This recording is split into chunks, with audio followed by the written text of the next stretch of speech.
Welcome back to Let's Make a Game, a channel about making computer role-playing games using the free program Twine and the Sugarcube format for Twine. We've been talking about making a combat system, and in this video I would like to show you another way that you can upgrade from what we've been doing, specifically by making the display a little bit more visually interesting. So first of all, let's have a look at what I've done, and then I'll spend the rest of the video going through the code. So as you can see, I have a picture of the player character and a picture of the opponent, and below we're using a fairly common convention of having hit points represented as hearts. So the filled in hearts represent hit points, and the empty hearts represent that the character started with those hit points but has been wounded. So in this case, the very first thing that happened was we hit for 7 damage. So there's 1, 2, 3, 4, 5, 6, 7 empty hearts, and then there's one left. And then the enemy hits us for 2 damage, and we hit for 3 damage, and that's enough to win the battle. So let's have another look.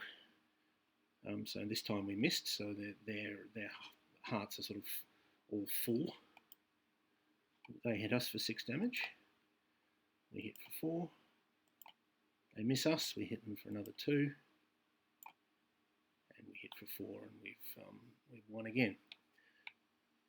So mechanically, that is exactly the same as it was in the previous video. It's just that the display is now a little bit more, a little bit more informative, because it tells us the hit points that are left. You might think that it is unrealistic to know how many hit points the enemy has left. Some games do that and some games don't. I've just decided to do it in this. Of course, it would be easy enough to just display the number of wounds, for example, or to not display anything and just to have our own hit points so that we know our own hit points. But anyway, for now we're displaying both. And let's sorry, I was going to say let's look at the code, but just before we do that, I will say where I got this artwork. The pictures I generated using the AI art website that I use most often, which is mage.space, mage.space.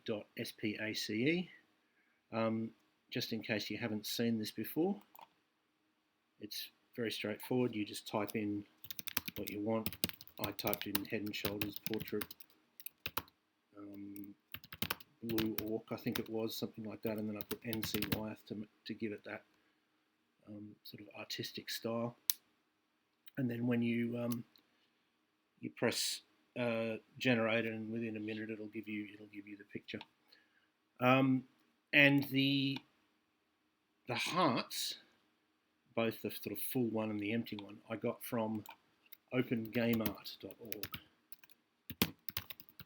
That's opengameart.org, which is a, as you might imagine, resource for free, mostly art for computer games, but despite the name, it actually does have quite a lot of music and stuff as well, music and sound effects and things. And I think I just searched for heart from memory, and I mean, it took quite a few pages to get there, but eventually I found it. This is another example, not as good, and there was another one on the first page with a full heart and a used up heart, because often games will show you both how many hit points the character has left and what their maximum or starting hit points were as well. Anyway, I won't scroll. I can't remember how many pages it took to find this, but sometimes it can be a bit of a search.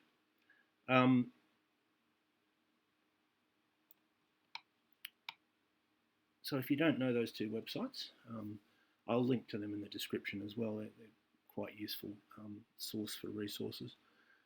So let's have a look at the code. So once again, we have only two pages, one of which sets up all the variables, and then one of which is simulating rolling the dice to see if a blow hits, and if so, how much damage is done. The only difference from last time is that last time we had this array, which was the hit points, which was H, and slot 0 was the player character's hit points, and slot 1 was the enemy's hit points.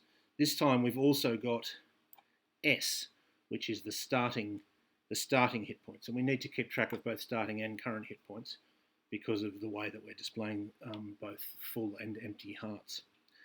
And we have another variable, which is $M, which is the message that is printed in roughly the center of the screen, which is you miss, or your enemy hits for 3 damage, or you hit for 4 damage, or whatever it may be. So other than that, all of the variables are the same as they were in the previous video. So let's have a look at strike, which is where the blows happen. And there are roughly 3 parts to this code. Firstly, we roll the dice and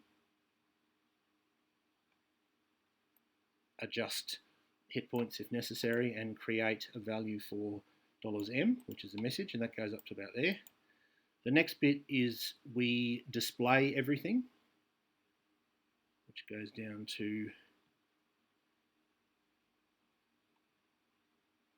I suppose you could say it goes down to about there.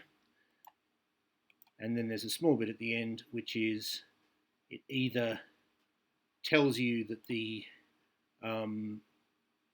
battle is over and that you have either won or lost, or tells you the battle is still going and makes you click on a link to continue. So the code that deals with the attack, I won't go through that in a lot of detail because I did go through it in detail in the previous video. The only thing that's different is that previously we were just printing this message. So we would just say you hit for, I'll type it out, instead of saying set $M equals what you can see here, quote you hit for space quote plus $Y plus quote space damage full stop end quote, it would just be something like this: you hit for $Y damage, and then two line breaks. So in other words, we were just printing the message straight out instead of assigning it to the variable M. And the reason we're assigning it to the variable M is because we're going to print it as part of the display. So we create this the message, which is you miss, your enemy misses, you hit for such and such damage, or your enemy hits for such and such damage. And having done that, we then create a table and we center it in the screen. That's what that align equals center means. And then, as with normal HTML tables, we have a series of TRs and TDs. TR, or less than TR greater than, meaning start a new row in the table, and /TR meaning end a row, and then less than TD greater than, meaning start a new cell in that row. I don't know what the D stands for, unfortunately, but that is the command. and then /td meaning meaning end the cell. So on the first row, there's only 2 rows. On the first row, we have an image, which is the picture of the human, and that's square bracket IMG, standing for image, square bracket ART/human.png, end square bracket, end square bracket. art/human.png is just the location and name of the file that we want the game to load. It's in the art folder. In fact, we can have a look here. It's always relative to where the sort of game file is. It says look in the art folder, and in the art folder you will find a picture called human.png. That's the picture that I want you to load. So we do a picture of the human. Then we're going to have a cell. We have TD width equals quote 60% quote, align equals quote center quote, and that just means that the align equals center this time for the table. Saying align equals center means that the table itself is in the center of the screen.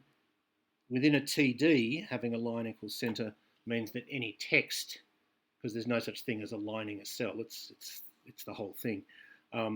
Having align equals center in a TD means that any text that's printed will be centered within the cell. And width equals 60%, and it has to be in quotes, I think. Width equals 60% just means that the cell should be 60% of the total width of the table. So it'll be 60% this middle cell, and then 20% one of the pictures and 20% the other picture. The reason I put width equals 60% is that it will, if you don't specify the width, the browser will automatically fit the cells to what's in them, and that will mean that this cell will be quite small because the message is quite small, and I didn't want it to be sort of packed in. I wanted that message to have a little bit of space, so that's why I did that width. Anyway, so we have that TD, and then we just print $M, which is the message about a hit or a miss, and then we have another cell which is the same as the human picture, but it's where is the human picture? It's the same as this one, except that it's the picture of the enemy this time.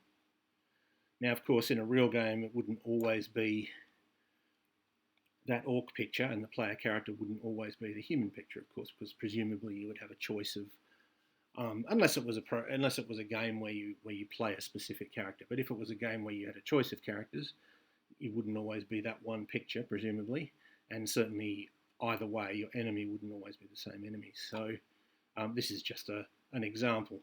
Of course, what we'd probably do instead is have a variable which represents which monster we're fighting, and then we'd print something like we'd have something like this. We'd say set y equals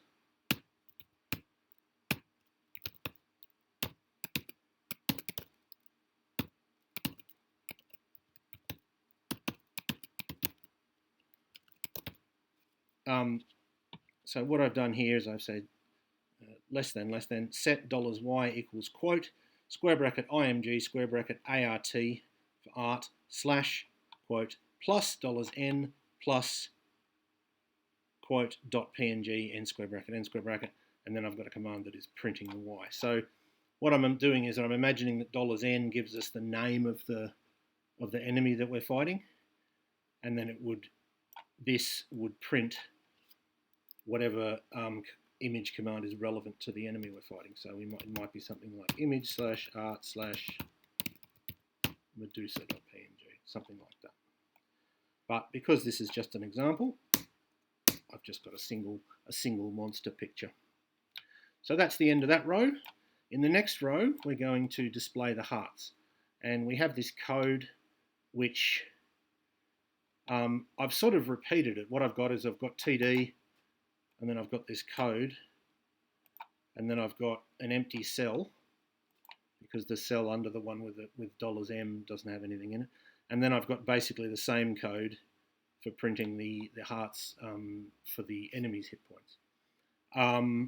That's kind of inefficient, and normally what you'd be doing is have the same code and then include it, but because I wanted to do it quickly, I did it in a sort of slightly inefficient way. So we'll probably fix that later. So for $Z equals 1, semicolon, space, $Z is less than or equal to $S, square bracket 0, end square bracket, semicolon, space, $Z plus plus. So this is a for loop, starting at 1, incrementing by 1, going up by 1 every time it goes through the loop, and continuing as long as Z is less than or equal to $S, square bracket 0, end square bracket. Now, what is $S?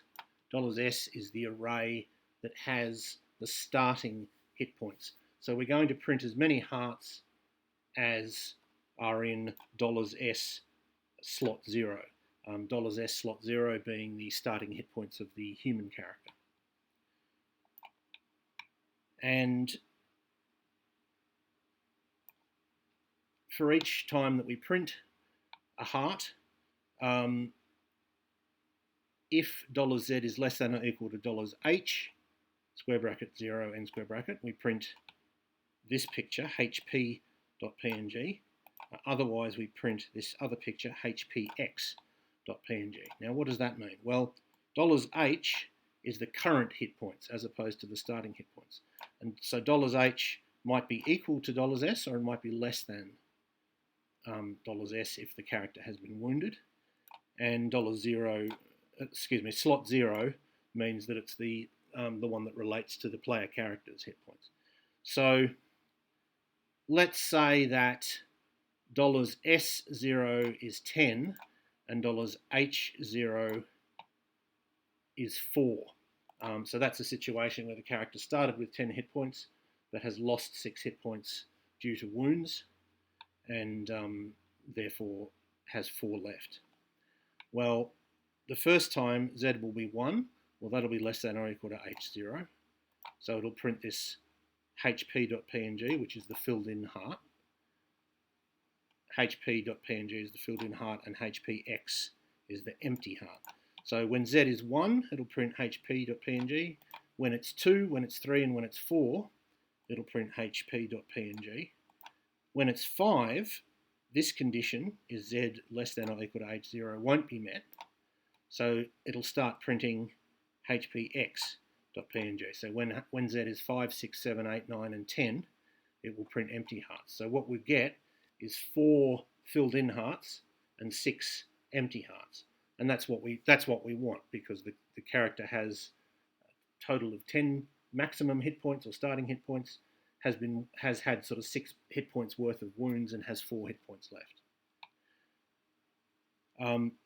And this code is exactly the same, except that it refers to slot 1 rather than slot 0.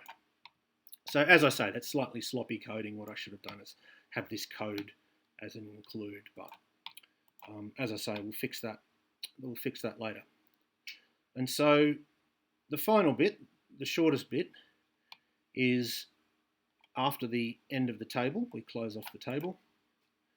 We go div align equals center, which just means start a paragraph, and print it all in the center of the screen. Don't do the default, which is to have it starting on the left hand of the screen, and don't have it, you could also choose to have it right aligned, which means it starts from the right of the screen, which isn't used terribly often, at least when you're writing in English, because you would usually either have it starting at the left-hand margin or have it centered. But in this case, we have it centered.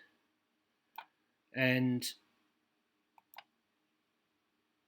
what happens depends on if the $DETH slot of the array $H is less than 1. So $DE is who is the current defender. So that's 0 if it's the player character and 1 if it's the enemy. And $H is the current hit point. So in other words, we're saying essentially, has the defender just been killed? Is the current hit points of the defender less than 1? If so, then we need to give a little message. And if the defender is 0, in other words, the player character is the current defender, then we say you are dead.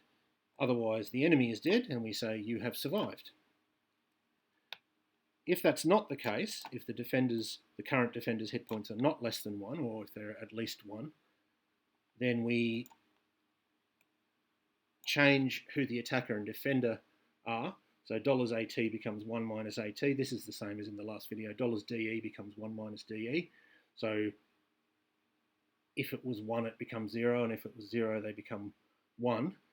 We have two variables here. We have a separate variable for attacker and defender, which we don't really need. We could just use attacker, and then when we're talking about the defender, we could just say 1 minus AT. But I thought it was easier to follow having two separate variables, and it will become easier when we're dealing with combats with multiple participants as well. So we swap who's the attacker and defender. In other words, if the human has just tried to hit the orc, then the orc now gets a go to try and hit the human, or vice versa. And we have a link for the player to click, which has the text continue, and which takes the game to the page strike, which is the page that we're on. In other words, once this is clicked, it goes up to the top of the page. In other words, if both the combatants are alive, then the battle continues. Now, of course, in real life and in gaming, the battle doesn't always continue until one combatant is dead, and so that's a limitation of the system that we've got here. It's always a battle to the death, and that's something that I'd like to to change and to add to, and so that's one of the things that I'll be adding to in future videos. But for now, that's a very simple way to visually display the state of the combat, and I hope that was useful or interesting to at least some of you, and I hope you will tune in next time.